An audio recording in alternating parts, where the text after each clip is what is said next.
I'm from Southside Chicago, Englewood neighborhood.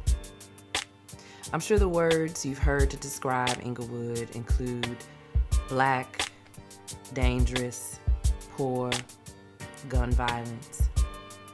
However, Englewood is where I grew up and still live. Before I tell you about Folded Map, I'd like you to think about how you came to live in the neighborhood that you grew up in, or where you live now. What influenced your decision? Who did you talk to?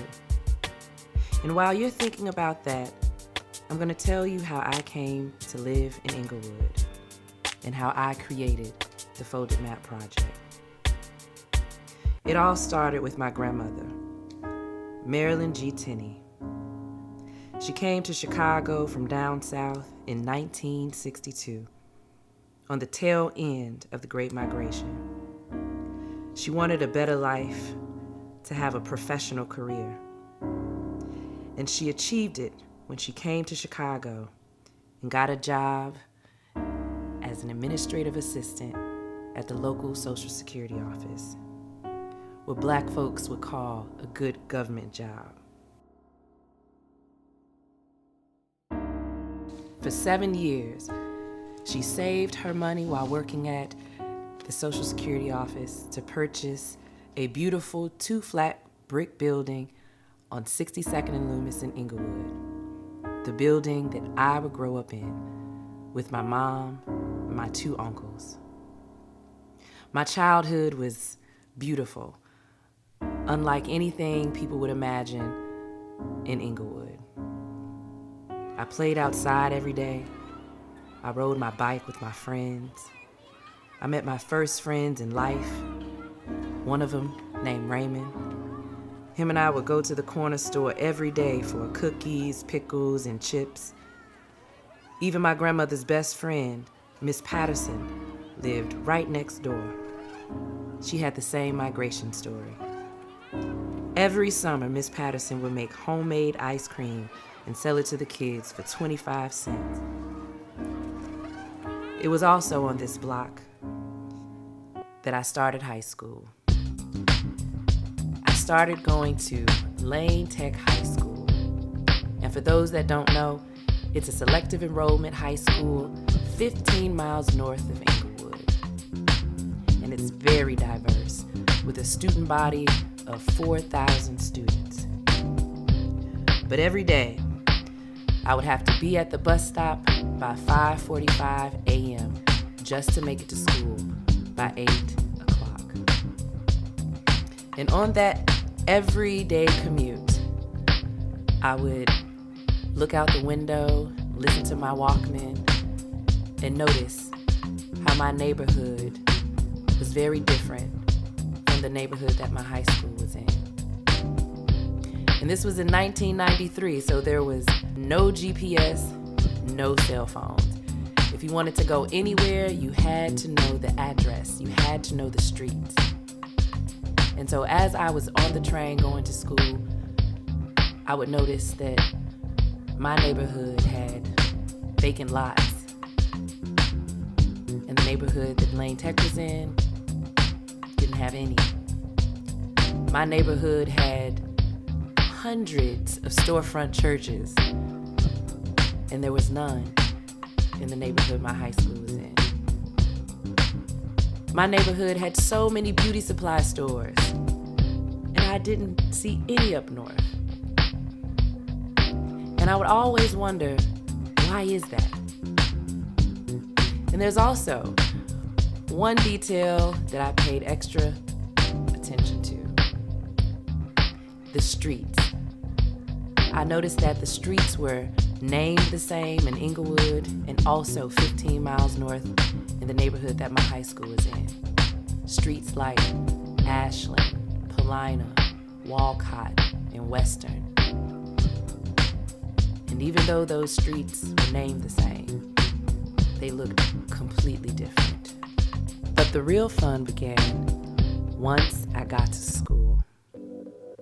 I met kids who I felt were reflections of me, but from all over the city, from neighborhoods I had never even heard of. I had a friend named Steve Zhukevich. We had algebra class together, and we talked about hip-hop every day. But his name was the first Polish name I had ever said. And then I met my first group of Latino friends from neighborhoods like Humboldt Park and Wicker Park, even back of the yards. And they were the ones that taught me the cultural difference between being Puerto Rican and Mexican. And they told me that I better not ever get it confused. Then I had my friends who were Asian, who taught me the difference between being Chinese and Korean, letting me know that all Chinese people don't speak Chinese. They speak Mandarin too.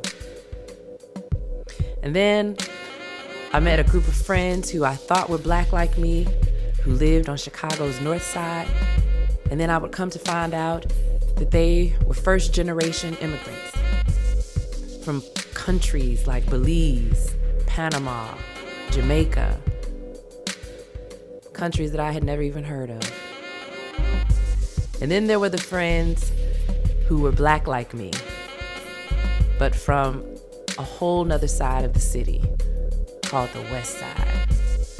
I didn't even know what the West Side was, and they specifically told me it's from Cicero to Laramie and Laramie on down.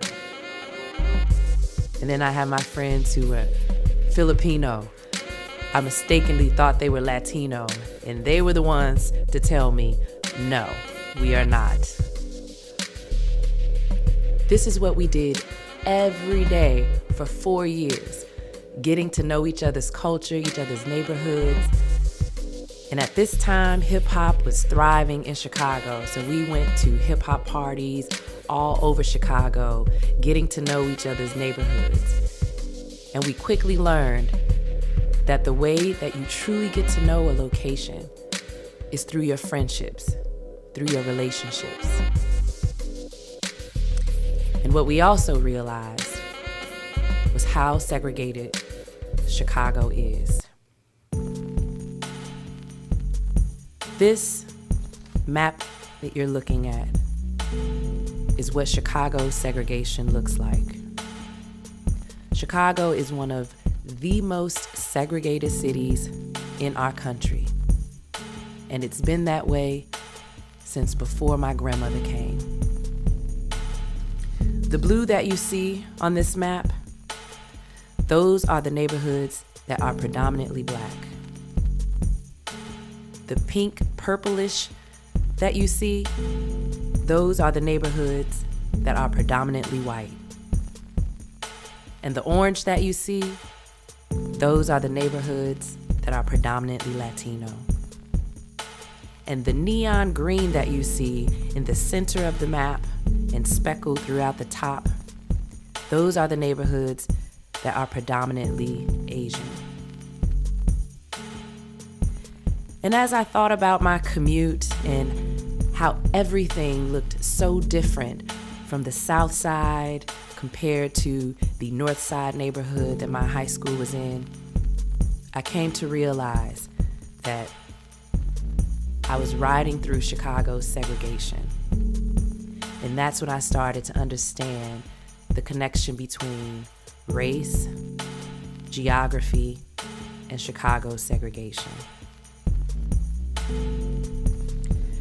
So fast forward, I graduate high school, I go to college, I fall in love, I get married and have these kids that you see here. And my then husband is also from Englewood.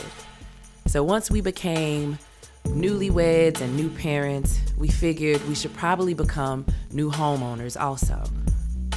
And just like me, my husband had experienced so many neighborhoods in Chicago, and we both felt like we didn't have to just live in Englewood. We could live in any of the neighborhoods that we've enjoyed. So we started to look.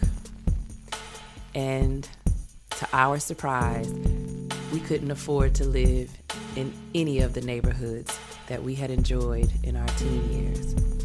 So we decided we would just move back home to Englewood. Moving back to the neighborhood that you grew up in as an adult, as a new homeowner, is very different. You start paying attention to important details like the schools that are around, the stores that are around, and if they add value to your home. One of the other things you start to pay attention to is who is your alderman? I had no clue. But when I moved back to Englewood as an adult, I started to meet other new young homeowners. One of the first ones that I would meet is my dear friend, Aisha Butler. She invited me to community events she was starting to host, and she informed me about things like Englewood's aldermanic issue. The map that you see here is a representation of how many aldermanic wards exist in Englewood. All of the colors that you see within the turquoise lines represents an aldermanic ward. It's 6 of them in Englewood. There is no other neighborhood in Chicago that has this many aldermen. Aldermen have extraordinary power to influence what happens in your neighborhood. But as an early 20s homeowner, I honestly didn't know at the time. I didn't know that your alderman is your representation in Chicago City Council. They're basically like your messenger to the mayor. So if you have any issues in your community, like a broken light post, a pothole, the alderman is the person that you tell. The alderman controls things like permits, zoning, of course, repairing streets. And they also help investment in your neighborhood, or at least they're supposed to. But Englewood didn't have one alderman. We have 6. And residents in Greater Englewood were divided by these wards, even though we all lived in the same neighborhood. And that's when I realized that when you segregate people, no matter what way, it's easier to discriminate against them. So, to unify all Greater Englewood residents, regardless of what ward they were from, Aisha had the bright idea to create a group of concerned residents that she would call RAGE, Resident Association of Greater Englewood. And she invited myself and 11 other concerned Englewood residents to become co-founders. And so what we did was start creating a gathering space for concerned residents to learn about city resources they were entitled to. And also just to have a space where you could meet other residents who cared about the neighborhood they were living in. So we started to have meetings like what you see here, Englewood Village Meeting. The first one that we had was in 2010. It was no more than 30 people in attendance, but today, close to 300 people come to those Englewood Village meetings to learn about everything that they are entitled to as a resident of Chicago. So as I started participating in RAGE and growing as an older homeowner, I started to think back to that commute that I had in high school, where I noticed how my neighborhood was in despair with vacant lots, only fast food restaurants, no cafes, barely any business corridor. And I began to understand that Chicago's segregation has a deep history. And that history was something that was exposed to me during the 2016 presidential election year, when our current president was campaigning and talked about Chicago horribly. He referred to it as a war-torn country. People started calling Chicago Chirac, and I got frustrated. I felt like it was coded language talking about Black neighborhoods in Chicago, specifically Englewood. And I wanted to change the conversation. I wanted people to not think about Chicago as just a place where gun violence occurs. I wanted them to understand the history of how neighborhoods started to struggle with those issues.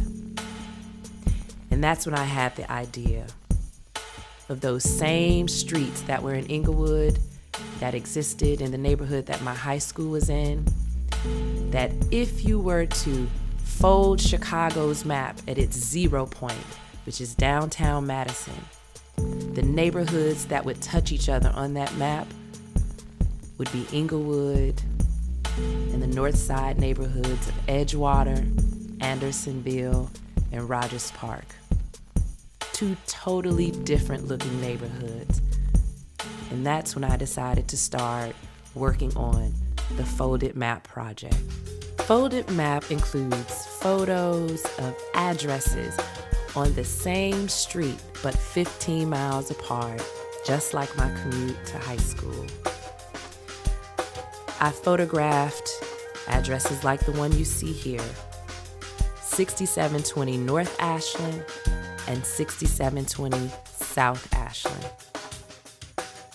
As you can see, they look very different. The sidewalks, the maintenance of the building, none of which have anything to do with gun violence, only disinvestment. Then you have 6333 North Hermitage in the north side neighborhood of Edgewater, and 6327 South Hermitage in Englewood. As you can see, there's a vacant lot right next to the home on South Hermitage. But because Englewood residents are so resourceful, it was repurposed into a very useful parking lot.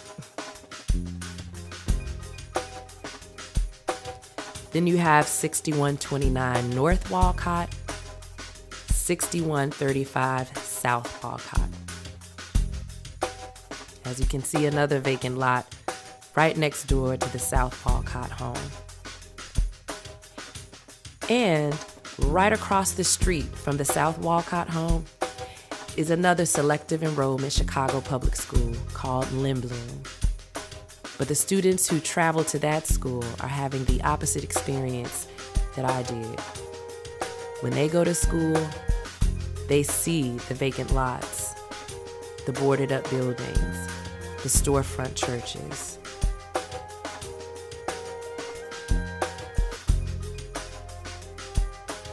Then 6330 North Paulina and 6329 South Paulina.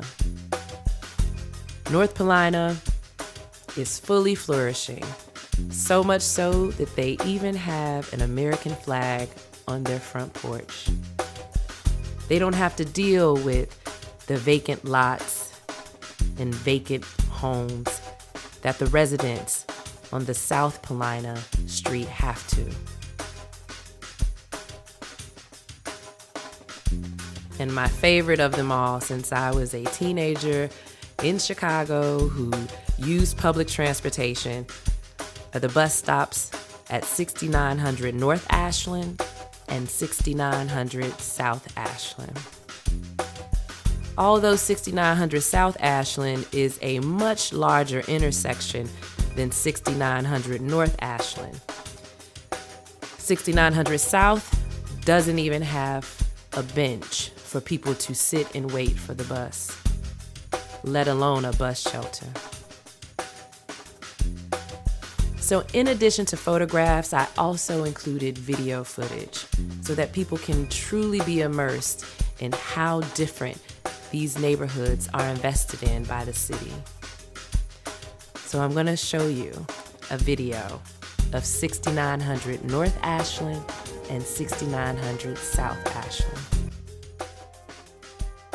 The difference you see here and in the previous address pairs are solely due to racist housing policies and banks explicitly denying loans to Black families, making home ownership nearly impossible, all of which led to disinvestment in resources such as banks, schools, businesses, and city resources.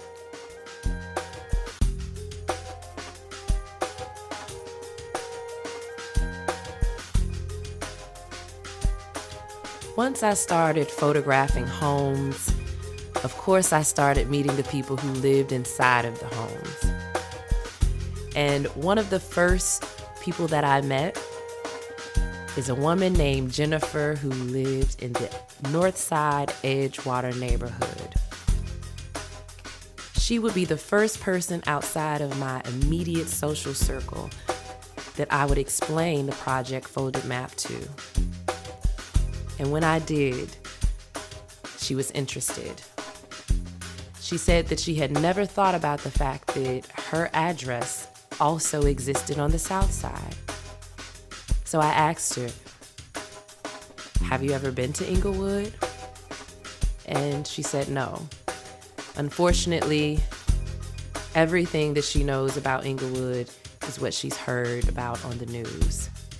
So I invited her to meet another Englewood resident beside me, and she agreed. Her and her husband Wade, who you see here, the Edgewater resident, would meet Englewood resident Nanette. I knew that I was going to have to prepare for them meeting two strangers who lived in neighborhoods that would touch each other if you folded Chicago's map. I didn't want to directly just ask them about segregation. I wanted them to have a conversation. So I asked them the very same question that I asked you all in the beginning. How did you come to live in your neighborhood? I also asked them, how would you describe your neighborhood? Is everything that you need on a day-to-day basis accessible in your neighborhood? If not, what's missing? What would you like to see? Is your place of peace in your neighborhood? Why or why not?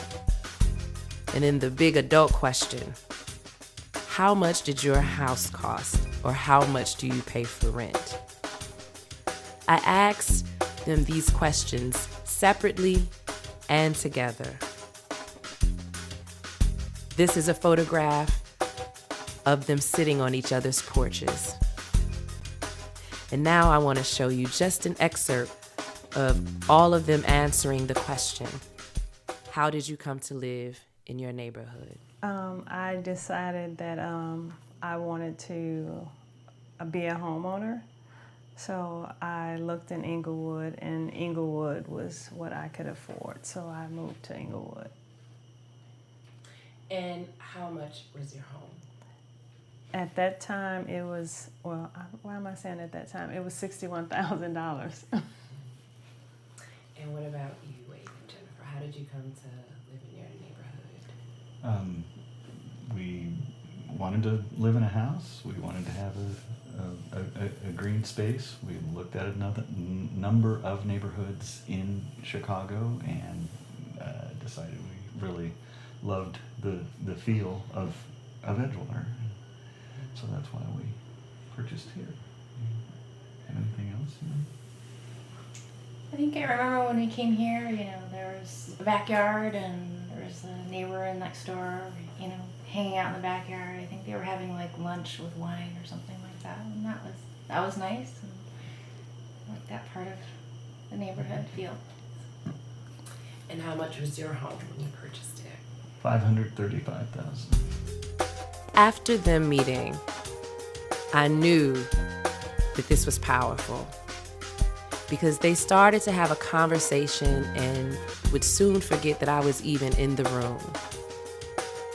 They talked about their shared interests, like beer walks, organic food and produce. They even talked about how the taxes were different in their neighborhood.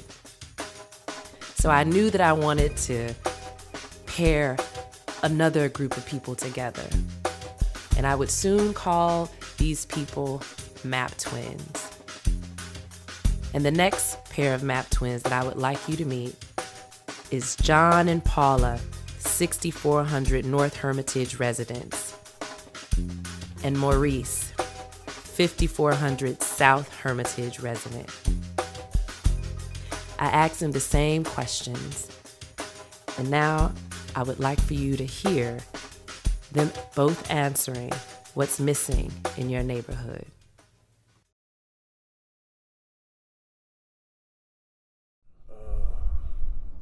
I wouldn't mind seeing a theater, a bowling alley, maybe some type of center for the youth to kind of go hang out at, or have some things to do when they get out of school, or to be able to be exposed to different artistic options to just kind of give them something to do aside kind of like hanging outside and finding different ways or getting into trouble, or those trouble even being an option, because if you have nothing to do, of course, it's like there's trouble waiting right over there. So yeah. Those are some good suggestions. yeah. I don't know. Are we? Yeah, a lot of our needs are met here. There's Yeah. I mean, I'm sure we could think of something, but yeah. Although I did more map twins, I'm going to introduce you to one last pair, Carmen and Bridget. Bridget is the 6400 North Winchester resident, and Carmen is the 5600 South Winchester resident. I immediately started calling them the women of Winchester because soon as they met each other, they started complimenting each other on their haircuts, their jewelry, their lipstick. And so now I'm going to play for you a video of them answering the question of how they both came to live in the neighborhood that they live in. So it's amazing how much Chicago has shifted just in the last couple of years. And when I bought my house 7 years ago, I feel like there was still, Rogers Park was still somewhat affordable in comparison to a lot of Chicago neighborhoods. So I knew I wanted something under $400,000 was what I was looking for. Yeah. I know you're like, well, hold on a second. And Carmen, you said this building has been in your family, so can you talk about kind of the purchase history? Do you know how much it cost at the time? Or? No, but I believe it probably was $30,000, you know, but in 74, that was a lot of money, but 30,000, and I think it's probably worth a lot more than that now, but you never know.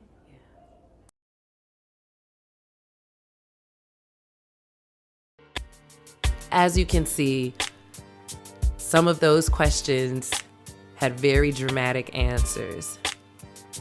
And they're simple questions, but they get at the heart of what brings people to a neighborhood or what forces people into certain neighborhoods. And it was my goal with Folded Map to help people understand residential segregation and systemic racism. But more importantly, how do those things play out in your personal life, your everyday life? And what can you do to combat it?